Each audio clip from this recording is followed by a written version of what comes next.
उसमें 25 लाख लोग खाना खाएंगे और पूड़ी सब्जी कढ़ी भात, ये हमारे यहाँ शाम के समय पूड़ी सब्जी और दिन के समय कढ़ी भात। हम लोगों का एक नारा है, न कोई भूखा सोने पावे, न कोई भूखा जाने पावे, न कोई भूखा रोने पावे। मैं तो हैरान रह गया हूँ, इतना बड़ा सेटअप लगाना। ये हम मुस्लिम्स में काम नहीं है, हम मुसलमान भाई डेली का 5 लाख लोगों को खाना खिला। अभी हमने कभी ख्वाबों में नहीं सोचा कि हम ये काम कर रहे हैं। किधर यार, पाकिस्तान में तो लोग आटे की लाइनों के पीछे लगा हुआ है, तो 100 आदमी को खाना नहीं खिला सकता और 5 लाख बंदों को खाना खिलाएगा। ये सिर्फ सनातनियों का काम है, हिंदुओं का काम है। ये मेरा विश्व का सबसे बड़ा भंडारा है। डिस्कवरी ऑफ हिस्ट्री का सर्वे जो हुआ था पूरे विश्व का, उसमें मेरा भंडारा सबसे बड़ा भंडारा विश्व। और भाई ये इस तरह की कितनी रसोइयां महाकुंभ के अंदर जो लगी हुई हैं।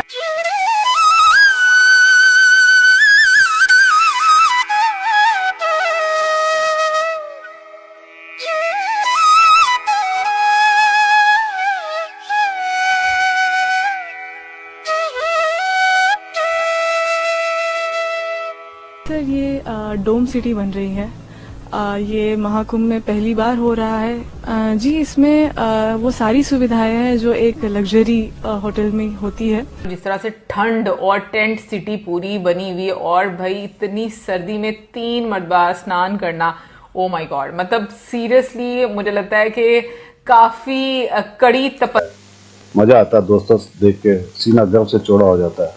कमेंट्स कीजिएगा, वीडियो को लाइक और चैनल सब्सक्राइब जरूर कीजिएगा। Thank you very much. बहुत अच्छा है, बहुत यही साथ जाएगा हमारा, बिल्कुल, और कुछ नहीं जाएगा, बिल्कुल। सेवा ही हमारा साथ रहेगा, जहाँ भी हम रहेंगे सेवा ही।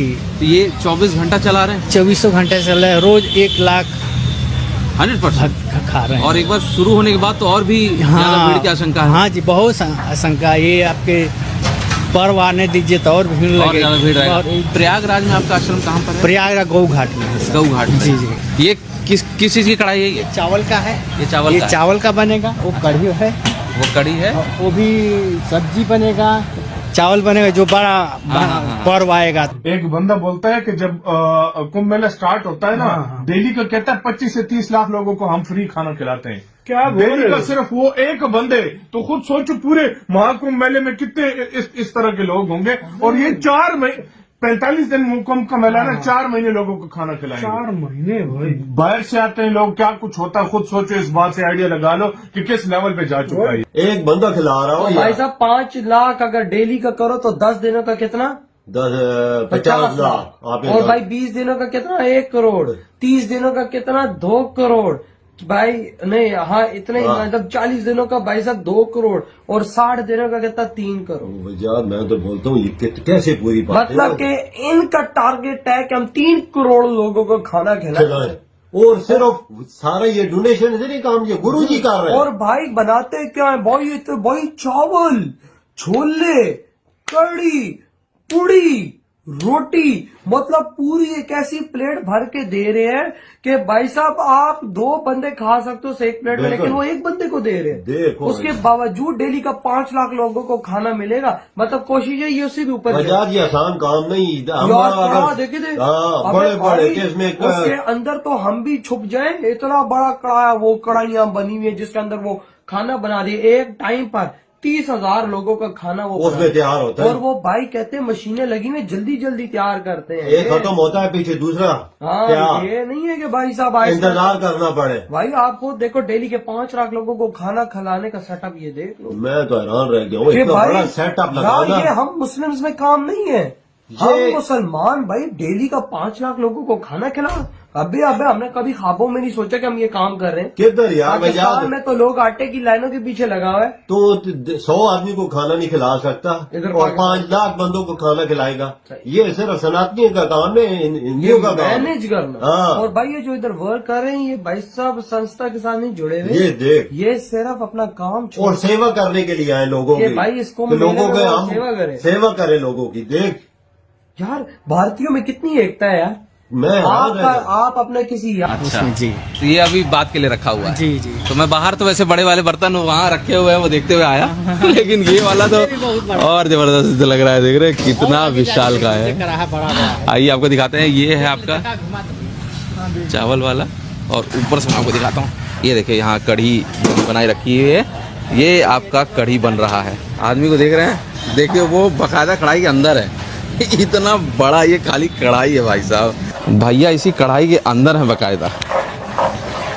भैया कितने लोगों के लिए एक बार में बन जाता होगा लगभग? इसमें 20-30 हजार लोग खा सकते हैं। 20-30 हजार लोग, क्योंकि इतनी विशाल का एक कढ़ाई है जिसमें भैया खुद समाये हुए हैं। तो इतनी बड़ी कढ़ाई में अच्छा खासा तो बन ही जाएगा। ये भी उतनी ही बड़ी कढ़ाई है, मतलब मैं वाइड एंगल पे हूँ इस शॉट लेने के लिए। ये पूरा सेक्शन है जहाँ इस समय भोजन व्यवस्था शुरू है। देखिए ये जो संस्था है ये ओम नमः शिवाय संस्था है, जो कि हर वर्ष की भांति इस वर्ष भी कुंभ मेले में हमारा भंडारे का आयोजन चल रहा है। और ये भंडारा 42 वर्षों से चल रहा है पूरे मेला में, चाहे वो कुंभ मेला हो या माघ मेला हो। हर वर्ष इसी तरीके से, जैसा कि आप देख रहे हैं, ये तो अभी हमारा मेला स्टार्ट होने में लगभग 1 महीना बाकी है। अभी से ही तैयारी इसकी शुरू हो चुकी है और ये भंडारा चल रहा है। एक कैंप हमारा ये मिंटो पार्क पे, इस समय आप उपस्थित हैं, मिंटो पार्क पे है। दूसरा कैंप हमारा नागवासकी वहाँ पे लग रहा है।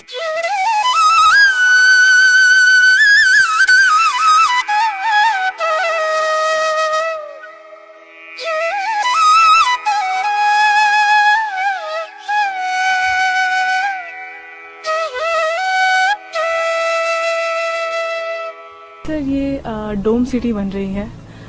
ये महाकुंभ में पहली बार हो रहा है, इतने सालों में कभी नहीं हुआ है, तो हम यहाँ पे एक डोम सिटी बना रहे हैं। जी इसमें वो सारी सुविधाएं हैं जो एक लग्जरी होटल में होती है, बट हमने ये भी ध्यान रखा है कि महाकुंभ में ज़्यादातर श्रद्धालु ही आते हैं, तो उनकी सुविधाओं के हिसाब से भी लग्जरी तो हो, लेकिन वो जो ट्रेडिशनल और कल्चरल एस्पेक्ट है वो भी इसमें पूरा हो रहा है। तो सुविधाएं तो हम सारी ही दे रहे हैं, अटैच वॉशरूम से लेकर साइड टेबल से लेकर एसी, गीजर, हीटर से लेकर आप अगर रूम भी देखें तो उसमें सारी सुविधाएं हैं जो। और आज हम लोग ये जैसे माघ मेला देख रहे थे और जिस तरह से ठंड और टेंट सिटी पूरी बनी हुई, और भाई इतनी सर्दी में 3 मरतबा स्नान करना, ओ माय गॉड, मतलब सीरियसली मुझे लगता है कि काफी कड़ी तपस्या है। इसके पीछे की कहानी क्या है आइए जानते हैं। हमारे देश की आबादी इस समय 140 करोड़ है, लेकिन जरा अंदाजा लगाइए कि आज से 200 साल पहले कितने लोग कुंभ में आते थे। साल 1796 के कुंभ मेले में 25 लाख लोगों ने संगम में डुबकी लगाई थी। उस समय इलाहाबाद पर अंग्रेजों का कब्जा था और इस मेले में आई भीड़ को देखने के बाद अंग्रेजों ने प्रयागराज में डुबकी लगाने पर टैक्स लगा दिया था। ईस्ट इंडिया कंपनी के रिकॉर्ड में हमें पता चलता है कि साल 1806 में कंपनी ने हर व्यक्ति पर 1 रुपए का टैक्स लगा दिया था और उस समय 1 रुपए में एक आदमी के पूरे महीने का जीने का खर्चा चल जाता था। पौराणिक कथाओं के अनुसार ऐसा माना जाता है कि ऋषि दुर्वासा ने सभी देवी देवताओं को श्राप दे दिया था। इससे देवताओं की शक्तियाँ चली गई। देवताओं की कमजोरी का फायदा उठाकर राक्षसों ने स्वर्गलोक पर कब्जा कर लिया। फिर जब ब्रह्मा जी के पास देवताओं ने मदद की गुहार लगाई तो ब्रह्मा जी ने अमृत पान करके अपनी शक्तियों को वापस पाने की सलाह दी, लेकिन यह काम करने में मुश्किल यह थी कि उसे पाने के लिए देवताओं को राक्षसों की मदद लेनी थी। फिर देवताओं ने भी यही किया। उन्होंने राक्षसों से मदद लेकर बदले में आधे अमृत को देने की बात कही और सभी राक्षस इस डील को मान गए। और फिर होती है अमृत की खोज में समुद्र मंथन की शुरुआत। बड़ी मेहनत के बाद समुद्र मंथन से अमृत की प्राप्ति हुई, लेकिन जैसे ही अमृत निकला देवता और राक्षस दोनों में अमृत को पूरा हड़पने की होड़ मच गई। इसके बाद देवता राक्षसों की आंखों में धूल झोंककर अमृत पाने में कामयाब हो गए और वह अमृत लेकर दौड़ पड़े। राक्षसों ने भी हार नहीं मानी और पूरे 12 दिनों तक उनका पीछा किया। इसी भागने भगाने में कलश से 4 अमृत की बूंदें स्वर्ग से धरती पर गिर गई। माना जाता है कि यह बूंदें हरिद्वार की गंगा नदी, प्रयागराज में त्रिवेणी संगम, उज्जैन में शिप्रा नदी और नासिक में गोदावरी नदी में गिरी थी। अब ये 4 बूंदें जहाँ जहाँ पर गिरी आज वहीं पर कुंभ मनाया जाता है। और हर 12 साल के अंतराल में कुंभ मनाने के पीछे की कहानी यह है कि पौराणिक ग्रंथों में कहा जाता है कि देवताओं के 12 दिनों का अर्थ है मानव के 12 साल। इसीलिए हर साल 12 और 3 साल के अंतराल पर चारों स्थानों पर कुंभ मेले का आयोजन होता है। और ऐसा कहा जाता है कि एस्ट्रोलॉजिकल कैलकुलेशन के बाद जब कुंभ मेले का समय आता है तो यह नदियां वही अमृत का रूप धारण करती है, जिनमें नहाने से लोगों के सभी पाप हमेशा हमेशा के लिए धुल जाते हैं और उन्हें मुक्ति मिल जाती है। Very interesting. अच्छा, जैसे हमने मतलब वीडियो के इख्तिताम पे बोला कि बहुत इंटरेस्टिंग, तो वाकई बहुत ज़्यादा इंटरेस्टिंग थी। उसका रीज़न ये है कि हमें कुंभ मेला जो ये टर्मिनोलॉजी है इसके बारे में तो खैर अपने बचपनों से पता है, लेकिन इसका बेसिकली असल क्या है और ये चीज़ कहाँ से शुरू हुई और इसके पीछे की स्टोरी क्या है और ये किस तरह से मनाया जाता है और क्या क्या कुछ होता है, डेफिनेटली उस चीज़ के बारे में हमें कुछ नहीं पता था। और वो हमने आज उसका एक क्या कहना चाहिए, खाका उसका हमने इस वीडियो के अंदर देखा। और मेरे लिए सबसे ज़्यादा सरप्राइजिंग चीज़ जो थी वो ये थी कि 40 से 45 करोड़ लोगों को एक्सपेक्ट किया जा रहा है इस बार वहाँ पे। और मेरा ख्याल है कि ये दुनिया में किसी भी जगह पे ये सबसे बड़ी एक रिलीजियस गैदरिंग होगी, क्योंकि इससे बड़ी रिलीजियस गैदरिंग एटलीस्ट मैंने तो नहीं सुनी। मेरा ख्याल था कि हज की गैदरिंग जो है वो सबसे बड़ी होती है, लेकिन खैर उसमें भी लाखों लोग जरूर होते हैं, लेकिन करोड़ों ये तो एक बहुत बड़ा नहीं, हमारा इस तरह से है ना कि हमने उन टाइम्स के ऊपर सारों ने कंबाइन रहना है। यहाँ पे ये कि ये 45 दिन में लोग आते जाते रहेंगे उसके अंदर, और एक्सपेक्ट कर रहे हैं कि 3 से 4 करोड़ बंदा डेली बेसिस पे आएगा। लेकिन 3 से 4 करोड़ बंदा भी अगर होगा तो फिर भी ये गैदरिंग हज से बहुत बड़ी होगी। बिल्कुल ऐसा ही है। और फिर हमने ये भी चीज जो है वो देखी कि खास तौर पे उन लोगों को केटर करने के लिए, उनको अकोमोडेट करने के लिए बड़े जबरदस्त किस्म के इंतजामात किए जा रहे हैं। कई सेक्टर्स में सारे एरिया को डिवाइड किया जाएगा, बहुत मैसिव स्केल के ऊपर। और फिर जो हमने वहां पे रहने के इंतजामात देखे, मतलब जो टेंट सिटीज हमने देखे, प्लस जो लग्जरी अकोमोडेशन हमने वहां पे देखी, देवर आउटस्टैंडिंग। फिर खाने पीने का तमाम इंतजाम, और फिर ये कि खास तौर पे उन्होंने ये बताया कि जिन दिनों में वो अशनान किया जाएगा, शाही अशनान, उन दिनों में वो ज्यादा एक्सपेक्ट करते हैं कि जो है लोग आएंगे। इसके अलावा हमने ये देखा कि जो ये गंगा नदी है, या आई डोंट नो कि वो गंगा यमुना इकट्ठे हैं कि वो तीनों का, उसके ऊपर मेकशिफ्ट ब्रिज काफी बड़ा उन्होंने बनाया और ताकि लोग वहां तक पैदल चल के जा सकें।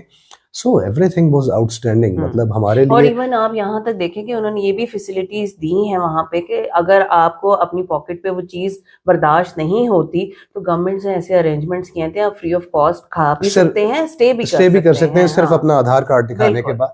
सो मतलब दीज आर आउटस्टैंडिंग प्रेपरेशंस। और मतलब हमने एटलीस्ट इस तरह की चीज जो है वो ना तो एक्सपेक्ट की थी, ना हमने पहले सुन रखी है।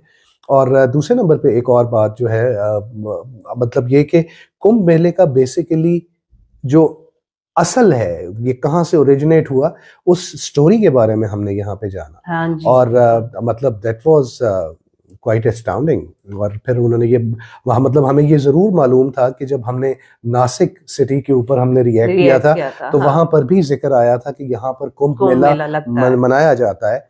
लेकिन क्यों मनाया जाता है कि वो अमृत की 4 बूंदें जहां पर गिरी, उन 4 शहरों को इस लिए सिलेक्ट किया गया। और फिर इसका ताल्लुक डायरेक्टली एस्ट्रोलॉजी के साथ भी है, वो डिटेल्स हमने यहाँ पर देखी। सारे साधु संत लोगों से आपकी मुलाकात होती है और यू नेवर नो आप किस टाइम पर किसी ऐसे साधु से, ऐसे गुरु से मिलो जो कि आपकी लाइफ को आगे एक अलग डायरेक्शन में ले जाए। क्योंकि बहुत सारे लोगों के साथ मुझे लगता है कि ऐसी चीज़ें ज़रूर होती होंगी, क्योंकि मेरी अपनी एक मान्यता ये है कि आप किसी भी जब सीक्रेट प्लेस पे जाते हो ना, तो जब तक आपको बुलावा नहीं आता तब तक आप उस जगह पर नहीं जा सकते। सो जब आपका बुलावा आता है तो आपको समझ में नहीं आता कि मतलब कैसे हालात बदलते हैं और अचानक से आपका प्लान बन जाता है और आप निकल पड़ते हो।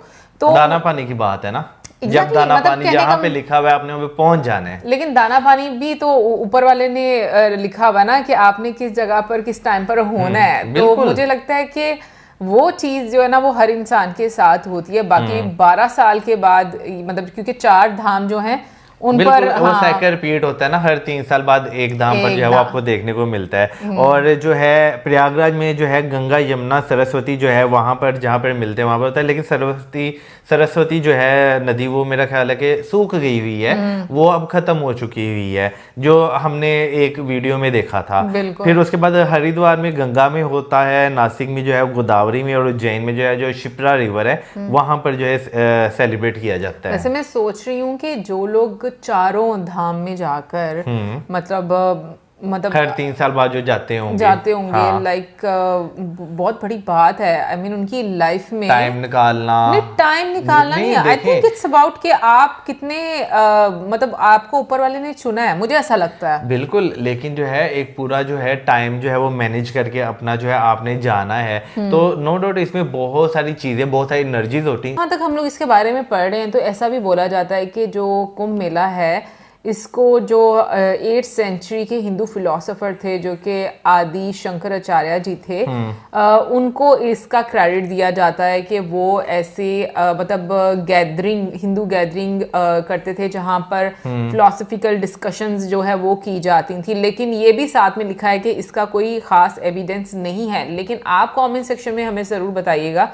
कि कुंभ मेला कहाँ से स्टार्ट हुआ और जो हम लोग पढ़ रहे हैं ये कितना सही है, या फिर इसके अलावा कोई और इसकी हिस्ट्री है, तो कमेंट सेक्शन में हम लोग को ज़रूर बताइएगा। तो दोस्तों, महाकुंभ का मेला स्टार्ट है और नहान चल रहा है।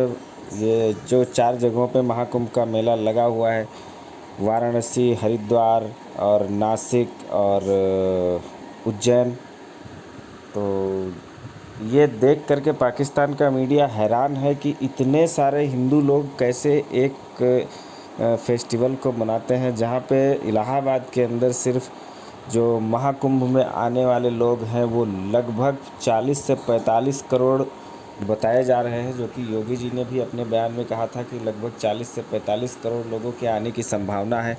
लेकिन हमने 100 करोड़ लोगों के लिए सारी व्यवस्था करके रखी है ताकि किसी को कोई प्रॉब्लम ना हो। और इतिहास है इसका कि ये सबसे ज़्यादा बड़ा इवेंट है जहाँ पे कोई इतनी ज़्यादा पब्लिक इकट्ठी होती हो। 40 से 45 करोड़ भी अगर पूरे के पूरे लोग आ जाते हैं तो ये एक बहुत बड़ा इवेंट होने वाला है। और ये इतना बड़ा इवेंट है कि पाकिस्तानी इसके बारे में सोच भी नहीं सकते। जितनी उनकी पॉपुलेशन है उससे ज़्यादा तो सिर्फ ये एक फेस्टिवल है जिसमें हिंदू लोग इकट्ठा होंगे।